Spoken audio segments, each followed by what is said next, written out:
నమస్తే, నేను మీ వరప్రసాద్. మీరు చూస్తున్నారు తెలుగు లా పాయింట్స్. ఎవరైనా ఏదైనా ఒక నేరం చేసినప్పుడు మీ మీద ఏదైనా ఫాల్స్ ఎలిగేషన్ కానీ లేదా మీరు ఏదైనా నేరం చేశారని రుజువైన తర్వాత కూడా మిమ్మల్ని పోలీసులు తీసుకెళ్లిన తర్వాత విచారించిన తర్వాత 24 గంటలు మించకుండానే మిమ్మల్ని కోర్టులో హాజరుపరచాలి. మిమ్మల్ని నిర్బంధించడానికి లేదు. ఎందుకంటే భారతీయ న్యాయ సంహితలోని సెక్షన్ 127 ఈ విధంగా చెప్తుంది.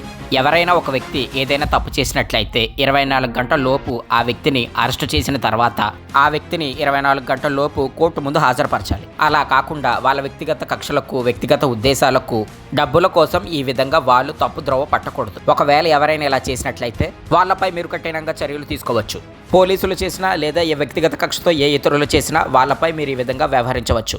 అప్పుడు వాళ్ళకి 5 సంవత్సరాల నుంచి 6 సంవత్సరాల వరకు జైలు శిక్ష లేదా 5,000 నుంచి 10,000 వరకు జరిమానా విధించబడుతుంది. లా తెలుసుకోండి. తెలుసుకోకపోతే ఎలా? మరికెన్నో లీగల్ విషయాల కోసం ఇప్పుడే మన ఛానల్ని సబ్స్క్రైబ్ చేయండి. Thank you.